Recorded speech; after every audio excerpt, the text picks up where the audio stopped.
All right, so in this video, I'm going to talk about how to deal with ramps, specifically how to draw free body diagrams of ramps, because it is a bit more complex than the others.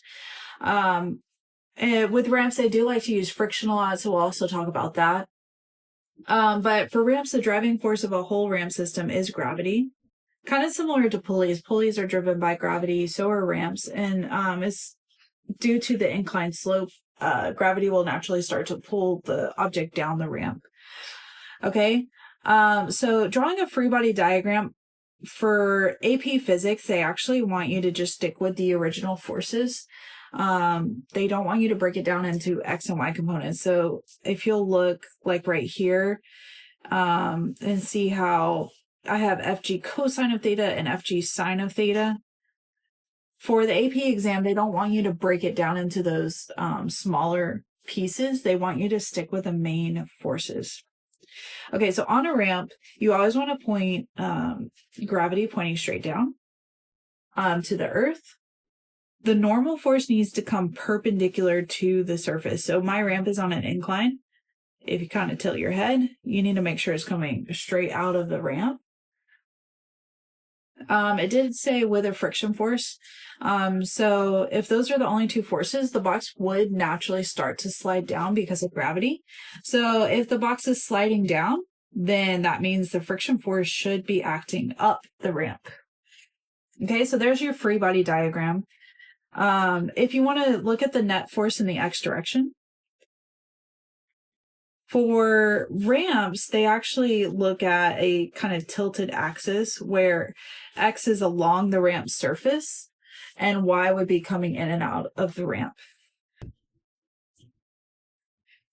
Okay, so let's do our free body diagram off to the side because we actually need to break down the force of gravity, and you're not supposed to do that on your official free body diagram. So I'm just going to do one off to the side.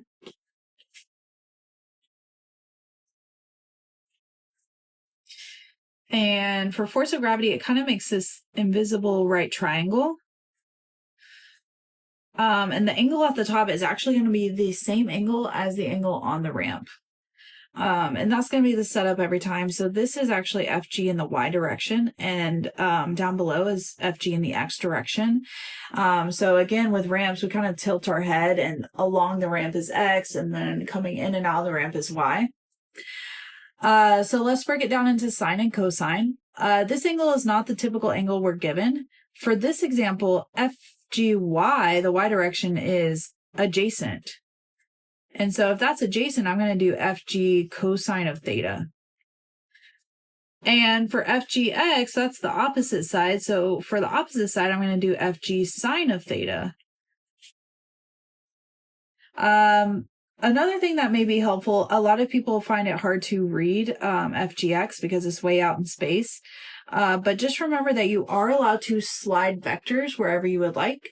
So if it helps you, you could also slide this up and make it come out of the dot. If you do that, though, I would go ahead and erase it down here because you don't want to, consider things twice. So if it helps, you can slide it up at the dot, but you could also just leave it if you're okay with that. Okay, so there's my actual components. So if we want to make a net force in the X direction, F net equals ma, I'm only going to focus on along the ramp, and I'm going to make sure that the force that helps the motion is going to be positive and the force opposing motion is going to be negative.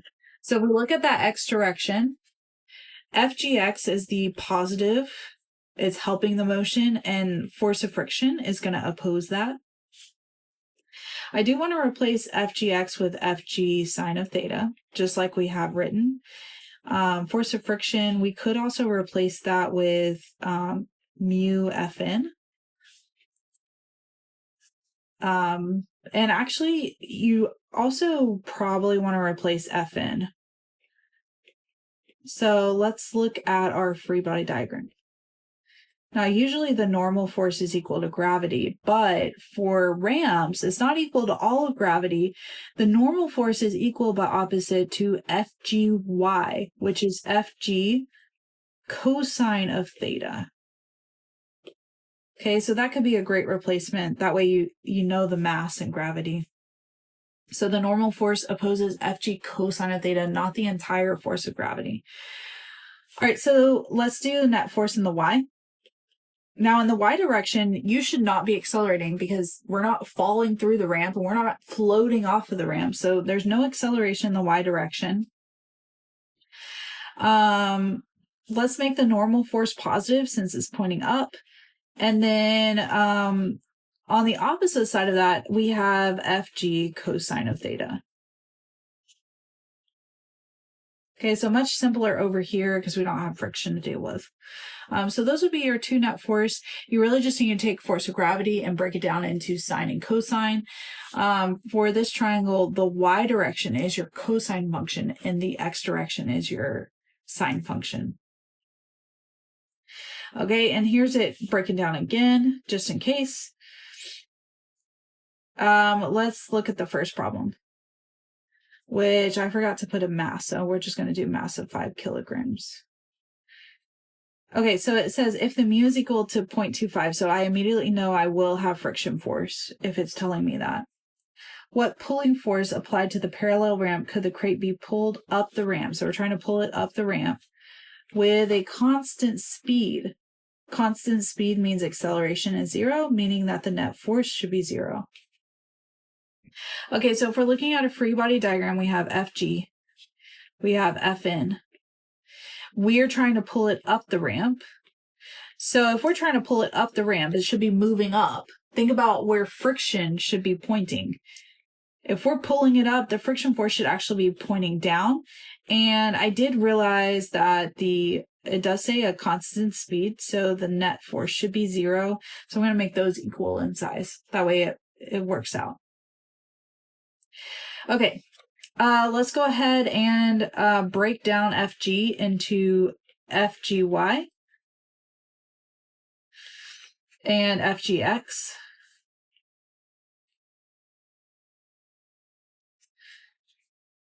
Here, let me...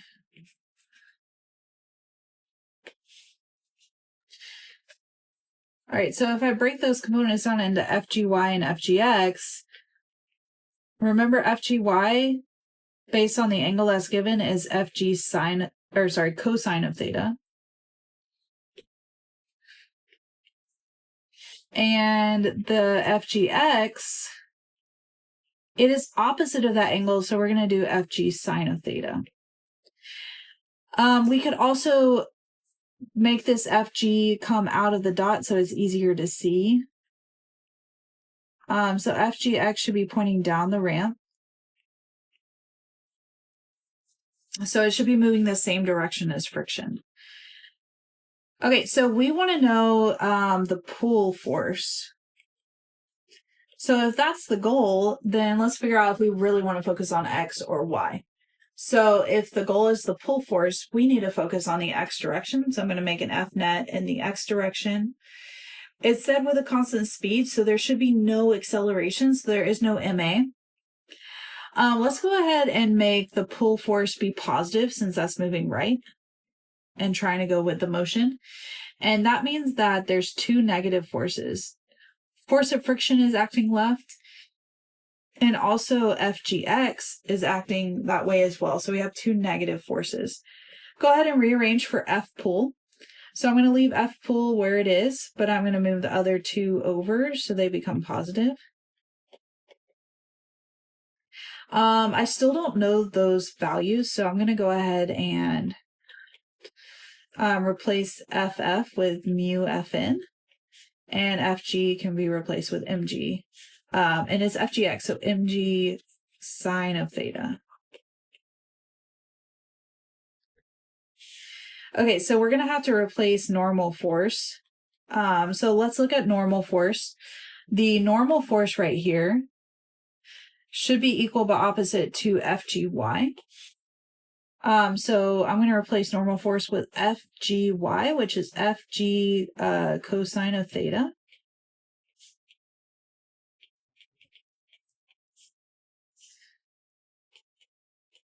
Which actually FG should be MG. And then that should be all the values. I have all those things. So it gave me the mu, it should be 0.25. I put a mass off to the side. I forgot to type it out. So the mass, let's say it's 5, gravity 9.8, cosine of, forgot to have an angle. So let's say the angle is 30 degrees. So cosine of 30 plus 5 times 9.8 times sine of 30.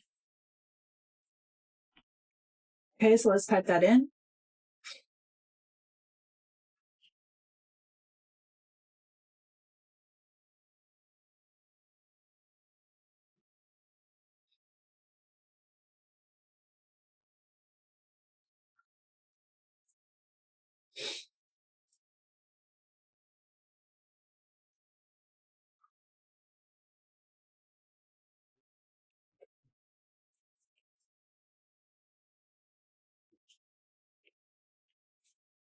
And you should get 35.11 Newton. Okay, let's look at this next one. It says, what force applied parallel to the ramp will allow the crate to travel up a ramp from rest a 5-meter distance in a time of 10 seconds? So what it's really giving me is telling me how much distance is moving and how much time. And remember, we're talking about forces. We need F equals ma. So we need to, off to the side, figure out what acceleration is from these values. And it's starting from rest. So V naught is 0. I need to figure out what acceleration is. I'm going to avoid final speed. So I'm going to use this equation. It started from rest. So there's it broken down. We're going to do 5 times 2 divided by 100, which is 0.1.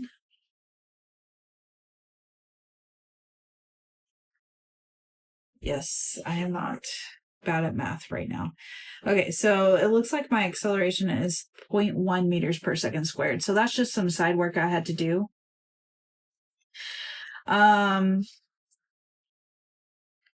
It does have a mu. Actually, this should be the same exact equation as before. So I'm actually going to just go ahead and it will be almost the same. But we will have an MA.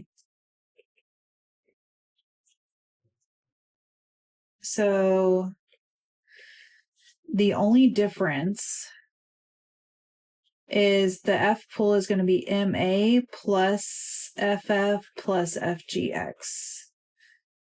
Okay, so it looks like I really just need to take my last equation and just do MA at the beginning. So I'm going to take the equation that I found because I really don't want to rework it. And I'm just going to put MA at the beginning.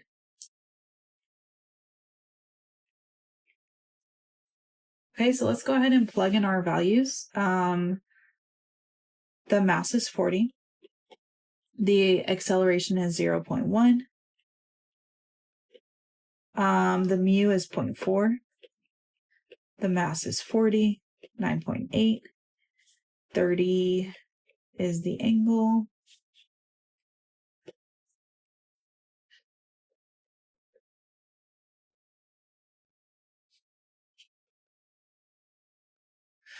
Okay, so plug all of that in.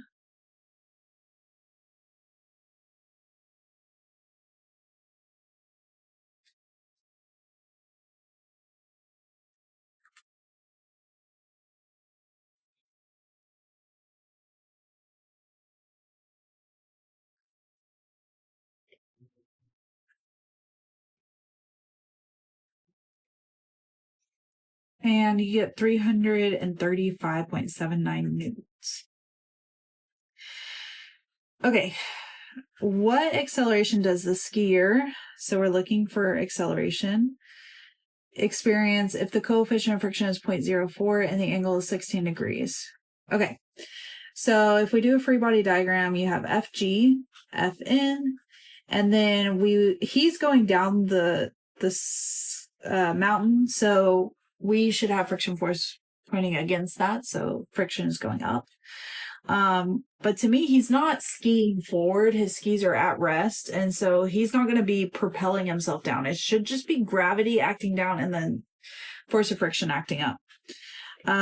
So remember, FGX is actually FG sine of theta. And across from normal force, you have FGY, which is FG cosine of theta. And that's going to be consistent every time. If you need to look at the angle inside the triangle every time you can, but it's going to be the same for each problem. Okay, so if we need acceleration, we want to look in the x direction because that's the direction it's accelerating. In the x direction, FGX is positive and friction force is acting against that. Let's replace FGX with FG sine of theta. And force of friction is mu Fn. Now, unfortunately, I do not have Fn. So what we need to do is look at our free body diagram and figure out what I can replace Fn with. Okay, so if I look at my free body diagram, the normal force is equal but opposite to Fg cosine of theta. And so that would be a much better replacement for that.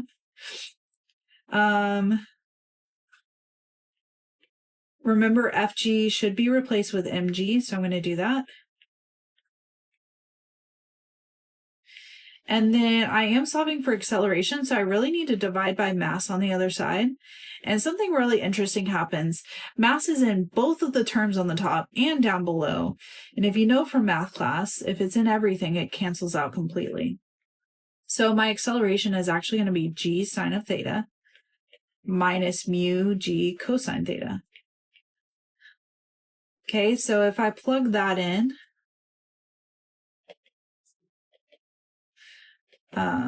sine 16 minus 0.04 times 9.8 times cosine of 16. Okay, so let's plug that in. Minus 16.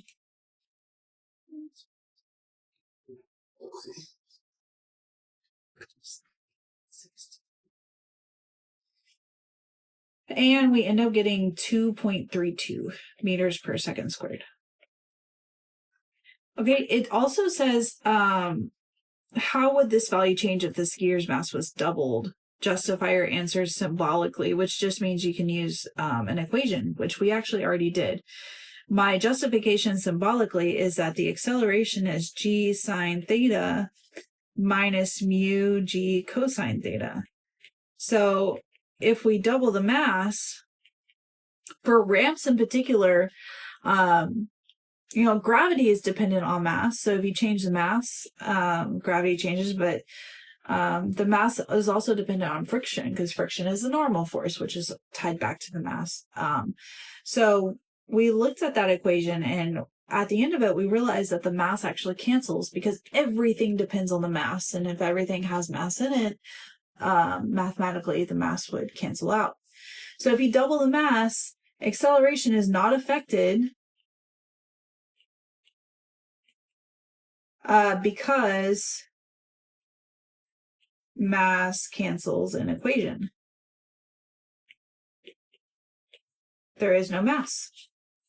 Okay, so that's the answer for that. Okay, the very last one says a block is tethered to a frictionless ramp by a horizontal string as shown. Block is at rest. Is the normal force exerted on the block by the ramp greater than, less than, or equal to the weight of the block? Okay, so you have tension holding it up at an angle. If you look at tension and break it down, there is a component acting down and a component acting to the right if we look at the triangle. Okay, so if we, and then we have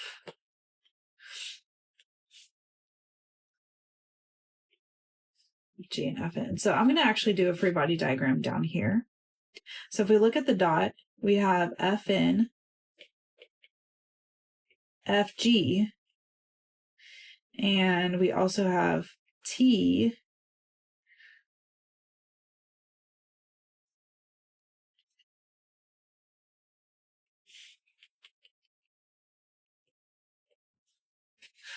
okay, but remember the whole thing is tilted since it's on a ramp. So this tension is actually acting at an angle. So I'm going to draw the individual components separate from each other. So if you look at the triangle,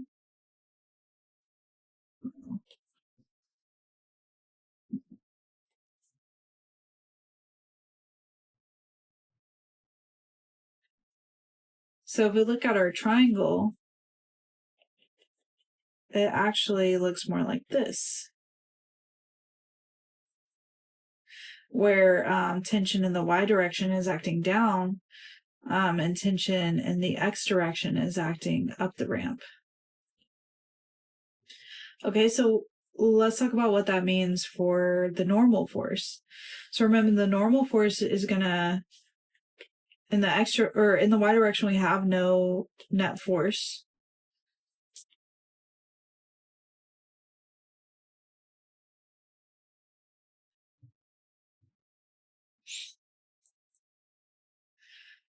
Okay, so if we look at tension now, you have tension acting down, force of gravity acting down. And so if you have two forces both acting down, normal force is going to have to counteract that. So we don't have to do any math for this. We just need to decide if it would be greater than, less than, or equal. So just realize that the normal force would have to counteract both Fg and tension in the y direction, because they're both pointing down, and so that would cause the normal force to have to counteract both. So the normal force should actually be greater. It's going to have to increase in value to compensate for the tension acting down on the ramp. Okay, so the normal force should increase, which is a bit hard to see just because of the way the axis is tilted. So it's on a ramp, and that's already an incline, and then the tension is also at an angle.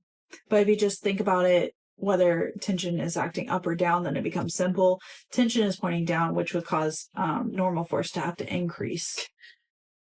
Okay, so that's it for ramps. Lots of angles, but the free body diagram is usually the same.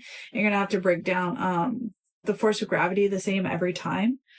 So anytime you're breaking down the force of gravity, just remember that the y direction is cosine of the original gravity, and the x direction is a sine function of the original gravity, and it's going to be that way every time. Okay, so that's going to be it for ramp.